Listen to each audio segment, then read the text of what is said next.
here with Matt from Syntax Audio. They are a distributor of brands such as Dyna Audio, RME, LAUTEN, and a new brand we're going to talk about in a moment. But first up, we've got the LAUTEN Audio Eden here, and I believe this is 3 microphones in one with a rather special feature that was unique to me when I read about one of the mics. This is modeling.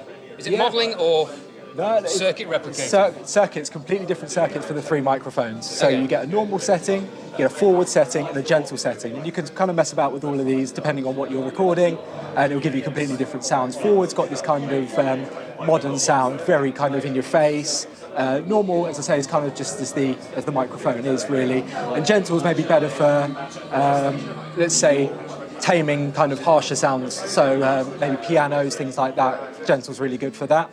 Yeah, and then it's got a few EQs on it. Oh, EQs, it's got a couple of filters on it, low pass. Yeah, they're a really great microphone brand, handmade in America. This is one of 3 in the signature series. So the Eden, as I say, is probably the most popular, the most well-known. Because of that kind of 3 mics in one thing you've got going on, makes it really handy for, you know, just being able to take a microphone out of the box in the studio and test it out against a load of different things to see kind of what it sounds like. So this mic is an extra large diaphragm condenser mic, which I hadn't heard of until I researched the Atlantis microphone from LAUTEN, of which I believe that circuit is in this microphone. Now, a standard large diaphragm condenser microphone capsule is about 25 millimeters. A small diaphragm condenser is 12 to 13 millimeters. This is 38, so it's quite a bit bigger. Now, correct me if I'm wrong, my assumption would be similar to speaker diaphragms or woofers. The larger they are, the more bass response they give out. So presumably that the more bass this is capturing, and presumably the slower the transient response because it's a bigger membrane to move. Yeah, Does that sound about right? Yeah, exactly that. As I say, because you've got those 3 microphones in one, that really helps in sort of the forward thing. It really pushes the vocal forward. As you say, you've got a nice low end on that as well. It's a really, really warm sounding microphone.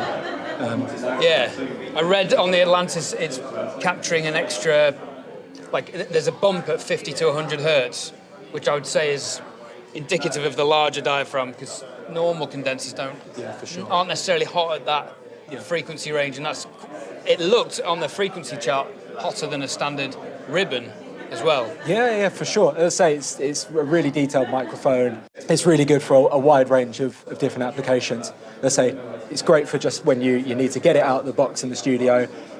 You don't know kind of what your vocalist is going to sound like. You could just mess about with some of the filtering and the different voices, the multi-voice technology, and just be able to work out kind of what the best sound is without having to do that kind of microphone testing thing where you get one out the box, no, it's not the right mic, let's get another one out, that kind of thing. Yeah.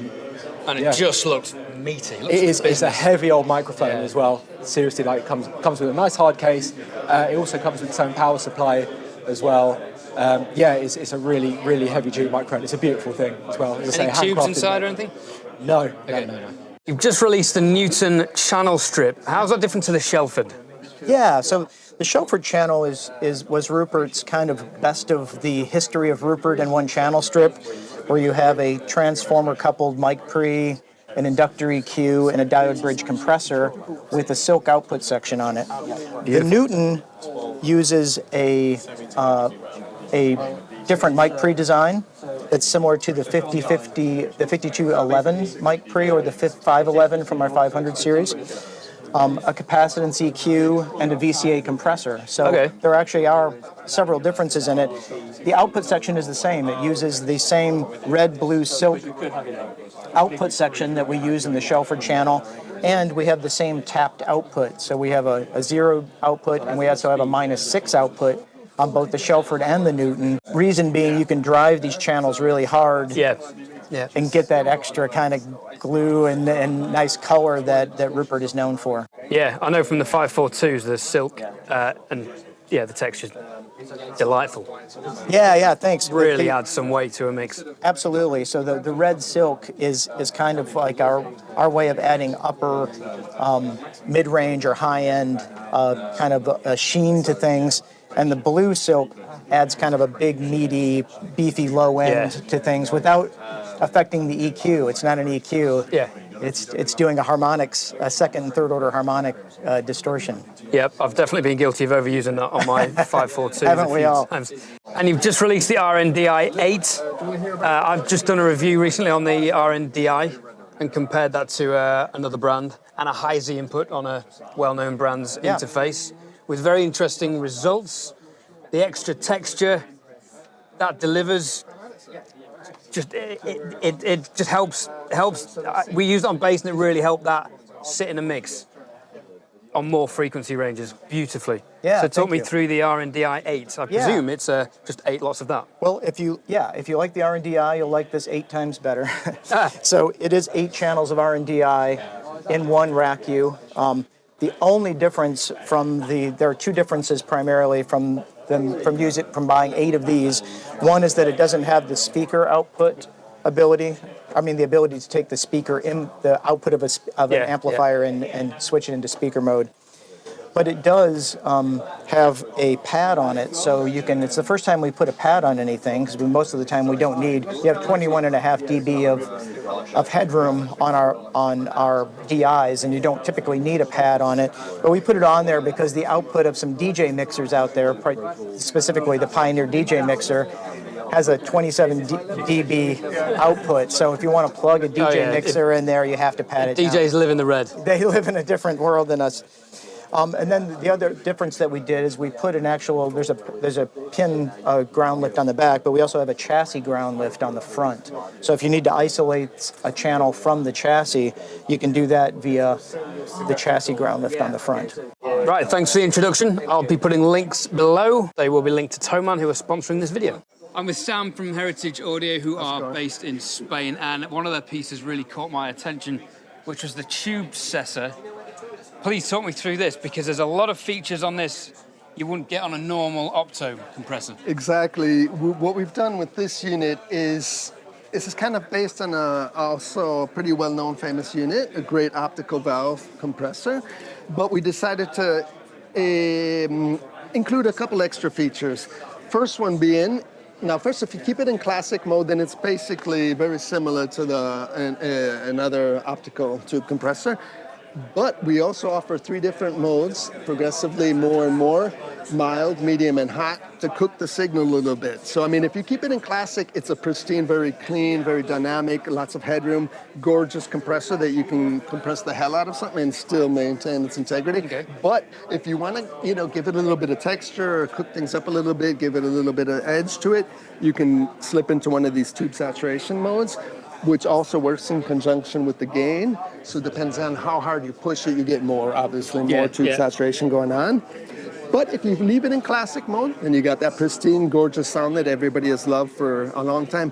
Plus, what we did with this, we actually increased the internal voltage operating to up to a little bit over 400 volts. So it's very high. So you got to be very careful if you're doing any adjustments. You don't want to kill yourself. But the benefit from that, you got a much higher headroom. It's more dynamic. You get a much more cleaner signal because you're operating in a very elevated voltage.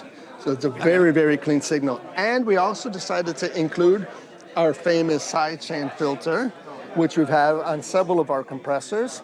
And this is cool because the first 2 settings, 80 and 160, they're very utilitarian and very convenient when the low end is dominating the sidechain circuit and you need to, maybe you don't want so much pumping going on. You can outlet and let the low end go through without being compressed. But we also include, interesting enough, a 1K and a 3K bell setting where you can really hone in on maybe a snare or electric guitar or something, if that's what you want to focus in on. And as in focus the compression on there. Exactly. On that frequency range, right? Right, the compression, and if you want to also do a little bit of distortion in that area, and as well as the 5K. So if that's a shelf filter, for like jazzing. But I also found it's kind of cool to slip it into 5K and work on one of the first 2 modes, give it a little bit of the saturation going on, so then it's only going to work on maybe the higher end frequency. Sometimes you throw like maybe a mono mic up on the drum kit or something overhead, and you only want to work on those transients a little bit, and that can be a kind of a cool trick to do with that. Okay, yeah. And fixed versus manual. Right, it also respects the original settings for the fixed timing for attack and release, or the combo, the fixed and manual, or completely manual. Something interesting about this, a lot of people associate optical compression with the old design like an LA2A, which is, when those were originally came out, technology as it was quite a slow response. So they're like mellow and they're more forgiving and kind of cool for the voice and stuff like that. But nowadays, optical response can be almost immediately if that's what you want. So if you want to go for that older mellow sound, you can keep things a little bit more relaxed in the settings. But if you want a quicker response, you can achieve that as well. Okay. With the optical compressor. So when it's in combination mode, what's happening? Well, there you've got a fixed attack setting and a variable release going on. Okay, there. right, okay. Yeah, and whereas this is the fixed attack and release. But a lot of people, this is this famous setting. A lot of people have used this because this with a unit that this is familiar with has been used in a lot of tracks throughout the years. So a lot of people are really accustomed to some of these settings. So we want to include those as well, of course. But you also have complete flexibility in manual. Oh, sounds great. Yeah, it's a great piece, man. To be honest, it's a really nice unit. I don't think we got it in right now, but yeah. What's your best-selling piece? Well, out of our whole catalog is probably our preamps and EQs, probably the Elite series and the 500 series. These are handmade in Madrid, and these are selling very, very, very good. And from the ones that we have here, I don't know, the bridge strips, the channel strip is doing very, very well. Very popular. The Herschel, it's doing surprisingly very well. The TubeTech in the US, the TUBESESSOR in the US, making it very good.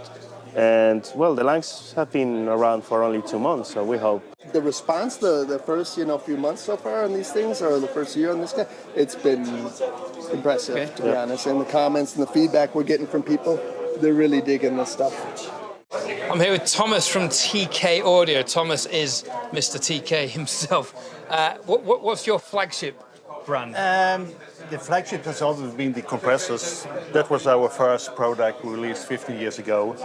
And today, I think it's more like the Tileyard is taking over. A lot of people has found out about the MS. And because the Tileyard has built-in MS, and people are learning how to work with MS. I think I came across your products through your 500 modules, which are looking lovely and sparkly down the bottom. But I believe you have a brand new product that you released this week. Yeah, so that is the MS Station. This one. And the MS Station is more for mastering and for the main bus. And it actually has 2 separate sections. The first section is an insert station for doing parallel processing from dry to wet. But you can also switch it over to MS mode. So you work in an MS, so you can plug in whatever you want that doesn't have any MS, and it'll make it to work in MS. And the special thing is that you can split the controls, so you have a separate controls for mid and for side. So you can blend in heavy parallel compression for the mid to get more punch in the audio, and you can just use amount of EQ on the side to brighten up things. Wow, okay. Yeah, and the second section first is an elliptical EQ, where a lot of people call it mono maker for the low end. And, yeah, and it's a 12 dB filter, and it also has a built-in phase correction, because when you do high-pass filters, you also deal with phase shifting. And by adding this extra phase correction, you can get very good channel separation, which you didn't have on the old Neumann stuff and like that from the 60s. Right. Sounds interesting. Because this type of function is from doing vinyl from the beginning. So this one has a channel separation up to 70 and 80 dB, and the old stuff had like 30 dB or something. Right, okay. Yeah. And another thing is the width control, because if you're working in MS and you doesn't get the level right, your stereo image will be different. Yeah. And you can fine adjust it again. You can go from mono to extra wide. Right. Okay, wonderful. So the width control is made by you adjusting the side information. If you take off all the side information, it will be mono. But if you add too much side information, it can sound weak much and wider. So, yeah.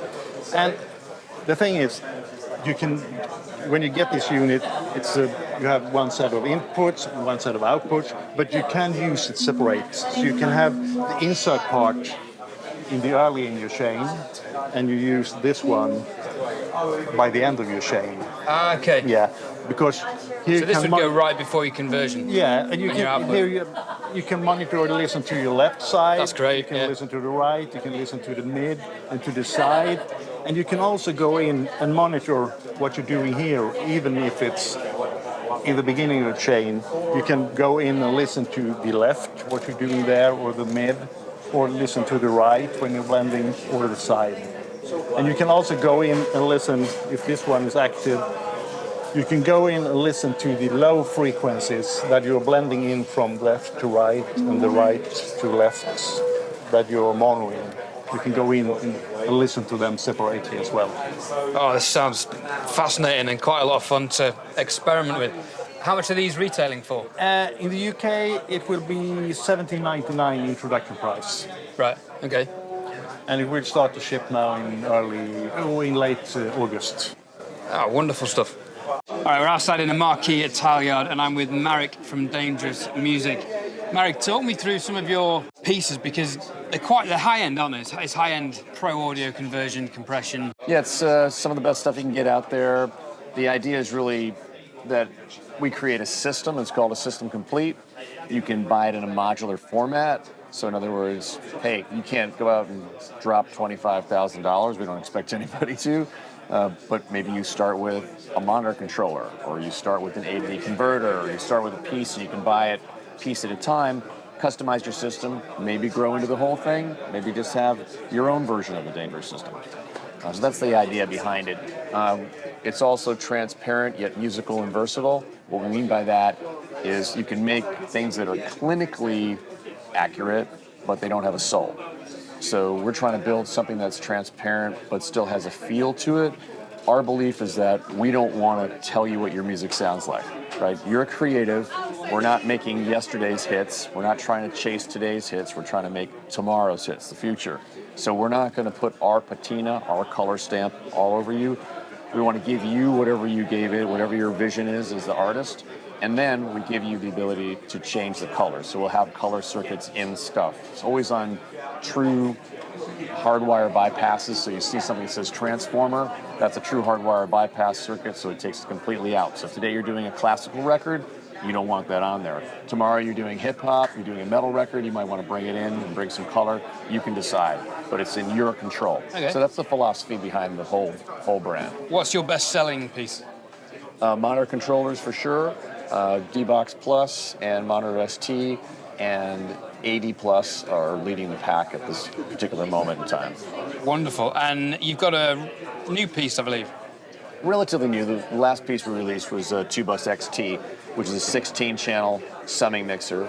Same 6-layer boards that we feature in TUBESSOR Plus and in D-Box Plus, so the best summing that you can buy, greatest stereo separation, and it has 2 unique color circuits in it. Whenever you see something that says X-Former on it, unfortunately they're all labeled X-Former when you see them, but they're all different. So Right.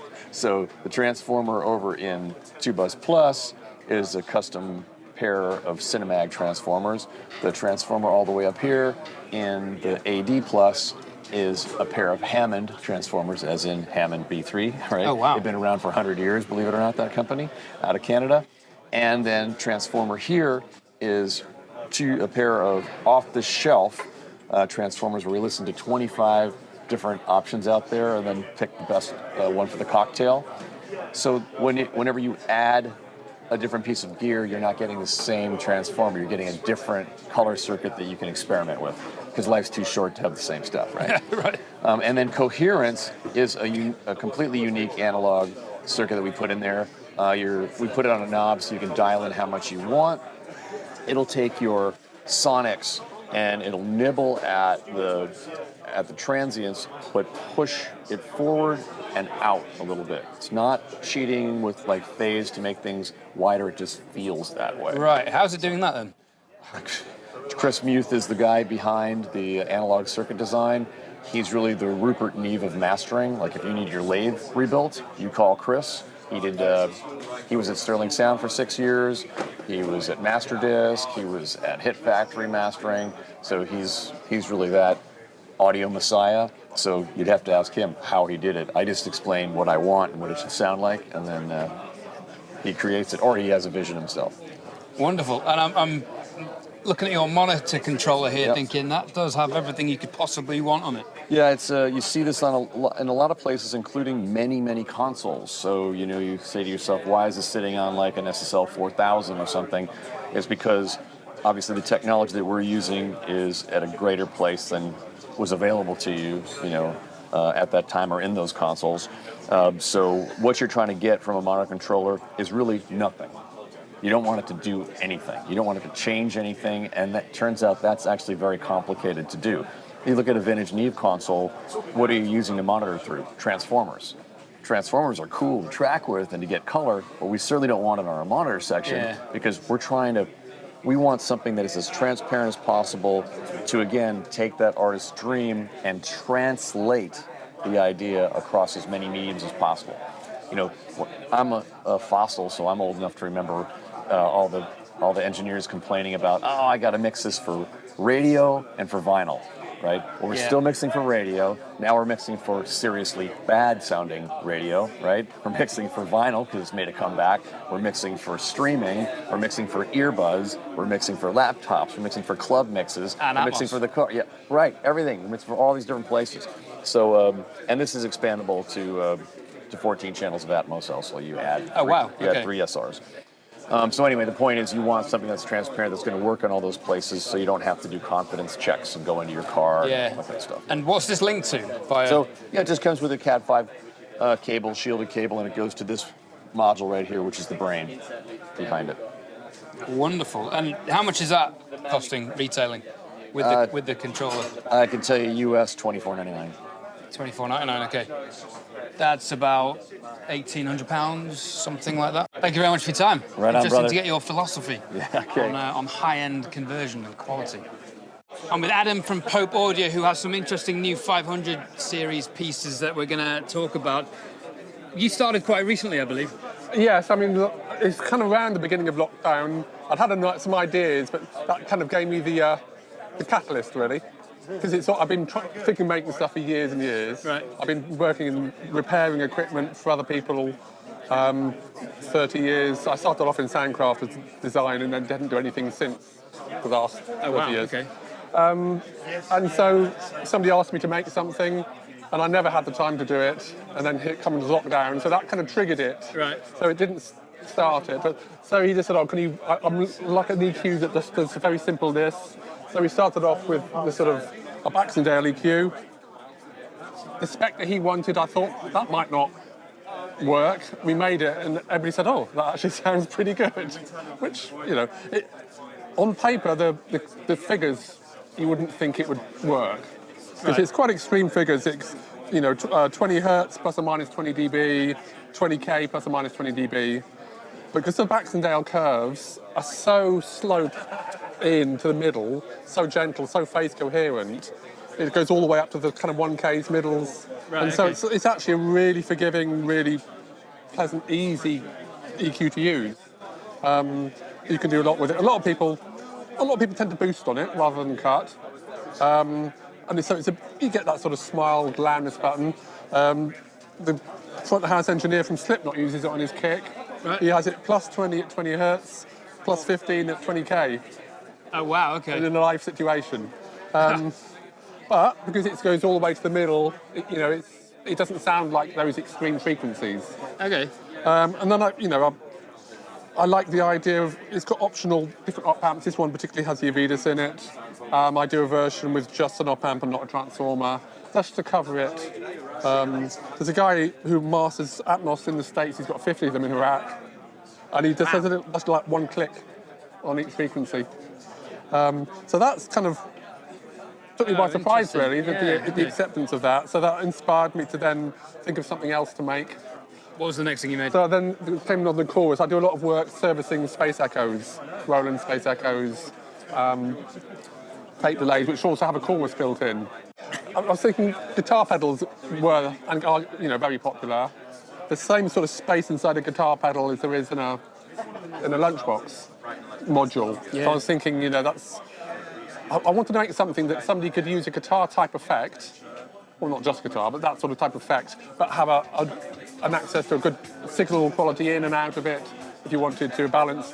So you could incorporate it into your studio rather than having all your pedals on your studio floor and then lots of buzz and noise getting into your recording. So that was the kind of the basis of that. Okay.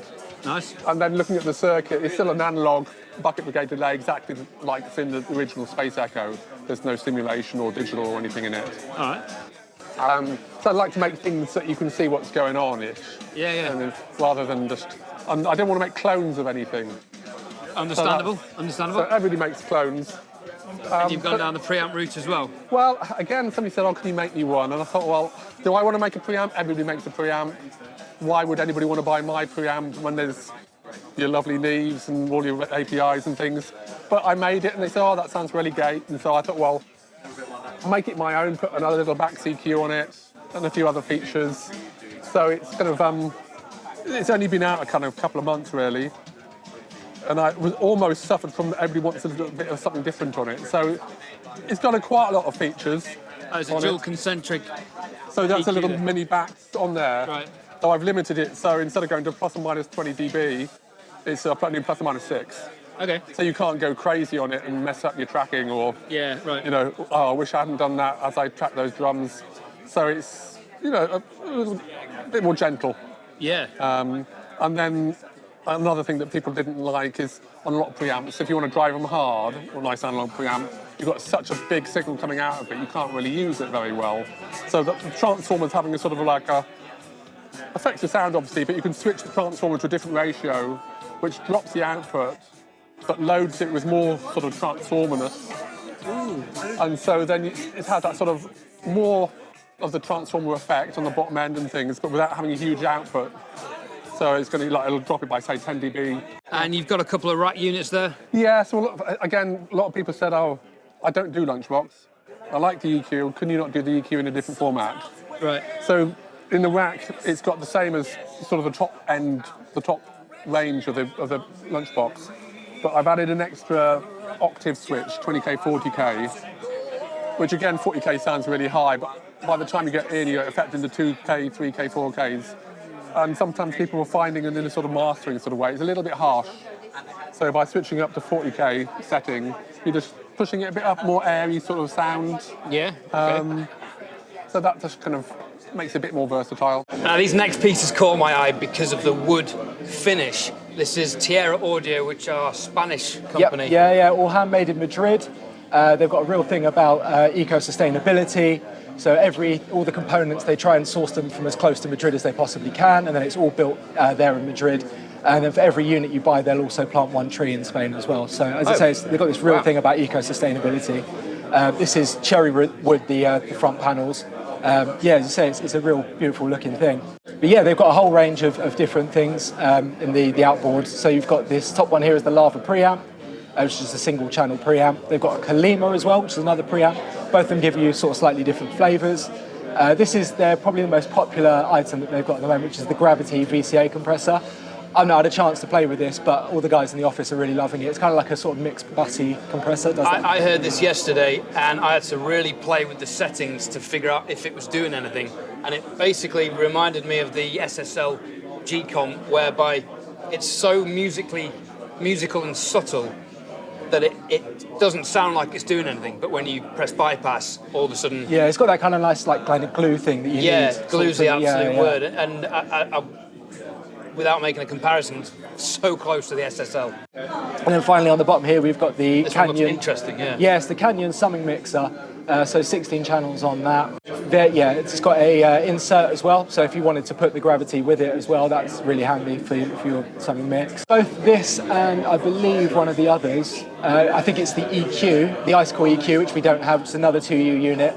They've both got this clean and oomph setting. So it does kind of what you'd expect an oomph setting to do. Just gives you a little bit more oomph. So yeah, this is another one of the things that TIERRA does, is a few microphones as well. This is probably the most popular one. It's the really cool one, I think, is the new 20s microphone. So it's obviously inspired by the 1920s, kind of roaring 20s, old school microphone look, but it's got a really modern sound to it. So, it's perfect for, getting, as I say, that modern sound, really useful in the studio now, but it's also really eye-catching. So they sort of designed it with, you know, video shoots and things in mind as well. The whole new kind of brave new social media world. You know, it's a really appealing microphone to look at. Post-modern jukebox kind of. Yeah, exactly. And then it also comes with some really cool little accessories that work with it. So the pop filter, just microphone straight on the front there. Oh, excellent, okay. And it also comes with these, which again are like a throwback to the 1920s. They're called ridges. Now you might have seen these in sort of older vintage videos, and they're kind of designed so that you would put them on the front of the microphone like so, but you would put branding on them. So you would put like the radio station, or you could put the artist name or your YouTube channel, that kind of thing. You'd put on the front of that, and they've got templates for those online, so you can either have them silk printed onto them or just get them onto stickers, that kind of thing. So it's just a handy, cool little sort of branding extra thing. I was wondering if it was, you know, how trumpet players have a halo around the microphone for monitoring so they can hear themselves. Yeah, I don't know if it works quite as well as that. It might do. I don't think it would. Yeah, the voice is not loud enough. But yeah, as I say, it's just like a little visual thing. It's quite a cool thing. Yeah, okay. Oh, but I think that pop filter thing is a very handy thing. You never kind of, it's just there, on, done. And it still has that kind of retro look. I'm here with Malcolm Toft, who is creating his own analog gears of various descriptions. And the Punisher is a 500 series module that comes up online quite a bit. What is the Punisher? Okay, so the Punisher is quite a unique product in as much as it will add 3 different types of distortion to your recording. Okay. An individual instrument, it could be a synth, it could be a guitar, it could be bass, it could be drums, it could be anything. But the unique thing about it is that it adds 3 different types of distortion, as I said. One is symmetrical, where it clips both sides of the waveform. The other one is asymmetrical, where it clips one side of the waveform. And the other one is an overdriven transformer. So they're all different types of distortion, which people like. And one of the, again, the features of it is that when you adjust the distortion, you add distortion, it doesn't change gain, it doesn't change the volume. You know, normally, like if you've got a guitar pedal and you overdrive something, you've got to take the output down. You've got to turn it up to get the saturation. This doesn't change more than 1 dB between no distortion and full-on distortion, because I've designed a circuit that's gain compensating. Right, okay. So you're never having to mess about, you don't get this thing about, oh, it sounds great because it's louder. You don't get that because you're just purely adding the distortion. So you can add distortion and bypass it, and the volume doesn't change, but the distortion goes. So that's quite a good feature. Okay, interesting. So we've got these 3 types of distortion, okay? They follow down in a sequence, and you can bypass each one. So you've got the symmetrical distortion, which you can bypass, the asymmetrical distortion, which you can bypass, and the transformer distortion, which you can bypass, okay? So you can bring them in and out as you want. Yeah. Now, normally, the signal flow goes through these and then through the rest of the module. But you've got a button down here called sum. If you hit that sum button, it goes to all 3 simultaneously. So you get a different effect. It's less aggressive because they're interacting with each other. Oh, I have to hear this. Yes, so you've got a lot of change. So and then, just to add into the mix, we've got high and low shelving EQ, and we've got swept high and low filters. So the tone shaping you can do with the distortion is just infinite. Right. And then to top it all off, you've got a wet-dry control. So you can bring it in, bring it out. Again, level doesn't change. Hang on, let's start again. What didn't you put in this I box? know. That's what people have said to me, and you can see it's quite a busy box, but it covers all the bases. Wow. Can I hear it? Of course you can, yeah. Put a pair of headphones on. So this is a straightforward track. You got it? Yeah. So we put it in, nothing happens, okay? I put in the top symmetrical. You hear that distortion? Yeah, right. So that's the symmetrical distortion, okay? Now I put in the asymmetrical distortion. Now this will crunch it, right? So. Okay, yeah. The difference is really obvious. Yeah, it's completely different. So you add that, and then you add this. I mean, you really, Okay, so that's those 2, and then you add in this one, which is that's a transformer distortion, but it's only low frequency. So that's no distortion. Okay? Yeah. So let's just leave that in for the moment, okay? And then we'll put the EQ in, and then we can add the filtering in. So we put a filter in. Now we can roll off the frequencies, and then we can add all sorts of different distortions, and then we can just bypass it. And then you can blend it. Ah, nice. And then you can take the filters out, you can take the EQ out. So you can bypass them, you can leave them set and then put them in. And you can also put the EQ pre the distortion. So you can then do that, and then you've got the EQ before it goes into the distortion, so the EQ's driving the distortion. Yeah. So you've got so many different possibilities. Yeah. It's you can play with it for hours, just hours, and you know. Some great ways of ranging from quite subtle to aggressive life, and it really activates the and audio. You can bring out the harmonics in all sorts of different ways as well, you know. Oh, wonderful stuff. Thank you. All right, I'm doing this video the wrong way around. I'm coming at you at the end of the day on day 2 of GearFest UK at Tileyard. I'm quite tired. I've met hundreds of people. I've put loads of faces to email addresses and names that I've been working with the channel for the last 3.5 years, which has been great. Everyone's been really lovely. I'm really impressed with Tileyard. If you're in London, it's definitely a facility to check out. There's just a mix hub way of so much stuff going on, so many cool people and brands and companies collaborating and working together, and the quality of the studio facilities is really good. As for GearFest, it's in its infancy for sure. It's definitely not the behemoth that the Namm Show is, but that's just so over the top. It's ridiculous. But I feel like in 5-10 years' time, this could be a very highly reputable gear show, more so than it already is, but it will expand. The good thing about Tileyard is when you go and see a speaker brand, they're in a acoustically treated and isolated studio, and most of the brands have tuned their rooms using quite high-end room tuning software. So you're getting a really good representation of the brands, which is really interesting. And at a lot of these trade shows, you walk around and you got PA speakers here, monitors over there and stuff, and it's just a blur and it's a mush. So how they're doing it here is really good. Definitely a good thing to keep doing moving forward. Tileyard, if you keep the studios down in the basement, I was really impressed by that. We've just heard a Focal Atmos setup, which was really good. If you haven't checked out video 1, check out the Present Day Productions section, because their speakers might be the best here. Not to put any shame on the other brands here. What else have we learned? So everyone's been really friendly. There's not been any kind of egos, or no one's been pretentious. Everyone's been really friendly and welcoming. So yeah, overall, this is a great festival. If you can, come next year. There's so many brands here. There's been so many new products. I feel like it's kind of gone a little bit silently under the radar in terms of how many new products there were here.